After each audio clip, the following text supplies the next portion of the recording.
While on patrol this morning, around 5:30 in the morning, we responded to a call of a male and female in the water. It started up at the Williamsburg Bridge, at which point when we arrived there, the male had already come out of the water, and the female, we had lost visual of her in the water. So we did an initial search with Harbor at the location where she first went in the water.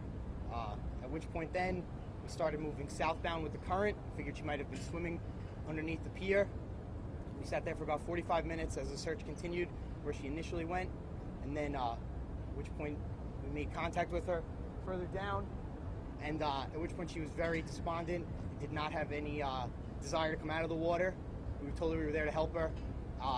She had no interest in coming out, so at that point myself and Detective McGee, while wearing our dry suits and personal flotation devices, made entry into the water and grabbed hold of her, at which point Harbor launch was there and we were able to get her safely on the boat, put her in a personal flotation device, bring her over to a waiting EMS.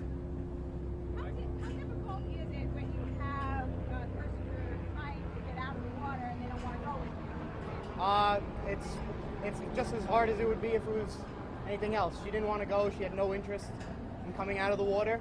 She said she would just continue to swim away from us, and we told her we were just there to help her. So, I mean, we got her under control, and we brought her right to Harbor. Did she say anything? Just that she didn't want to come out of the water. She wanted to stay there. Any other questions? So the gentleman that was on, can you tell us a little bit? He talked to the police and say He was. trying to save her. Yeah, he went and saved her. She went under the water, and he lost sight of her.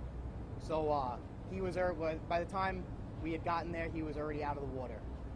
So Was he able to pass her by? no, I don't believe he was with her. I think he was just passing by. I'm sorry? He was out of the water. I'm not sure. He came out. He self-rescued. He was out on his own. It was up closer towards the Williamsburg Bridge. That's initially where we responded. And then where did you capture her? We ended up. She was swimming underneath the pier. She emerged back towards the end of the pier, right before it curved. At which point, Officer Fisk, he saw her initially, made contact with her, telling her, stay right there. We were there going to get her out, and that's when she started swimming. We followed her down to the end, and at that point, we went in the water. The current, I mean, it was moving. I'm sure that definitely helped her in her swimming because she got down there. It seemed pretty fast. But once we were there, it was a pretty short distance, maybe 15 feet from where we went in the water to where she was. We just tried to get somebody on each side of her, just so that we swam to her. Like I said, we were almost right on top, right when we got to her. She was right there. Yeah, she went under. Initially, she went under the pier, and they had lost visual of her by when we had gotten there, and she must have swam under the pier.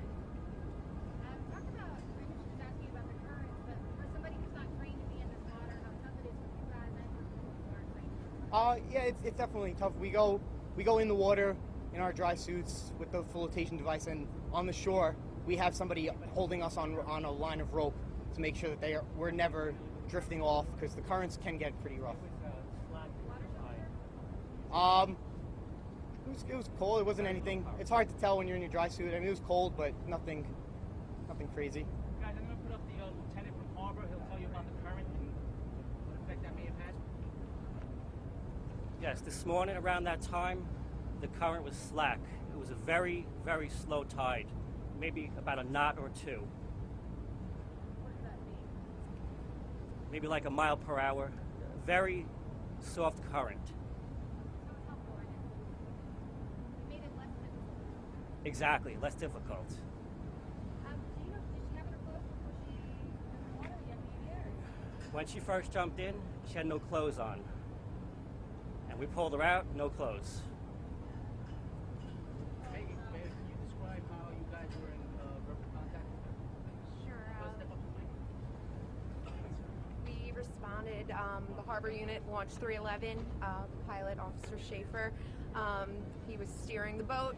Basically, we arrived at the location, started canvassing along the pier slowly, at which point we observed the female probably halfway back into the pier by the Billings. It's very dark under there. We could hear her screaming, so we were trying to maintain voice contact with her. We were advising her that we were there to help her, and we waited for our scuba team to come in to do some dives and try to find her. However, she decided to swim a little further down, and that's where ESU was able to grab her. She was incoherent at the time. We couldn't really get anything from her. She was just screaming and yelling, and we were asking her to remain calm and to stay, close to a billing so that we would be able to get to her. However, once the divers went in, it was complete silence at that point until she was spotted by Officer Fisk. Questions? Anybody else? One more. She's been in the water for a while. You guys haven't seen her for a minute. Were you after this was done? You found her. I mean, people who see in the water for that period of time all the time. They don't make feeling that you got her on board. We know the temperature of the water. It's about 73 degrees. How long was she in the water? We responded. We got the job at 5:43 hours. We had eyes on her at approximately 6:01, and she was pulled out of the water. Probably about an hour in the water. An hour in the water, about. Aviation was securing the scene. Guys, you good? Everybody good? Thank you so much, guys. Thank you.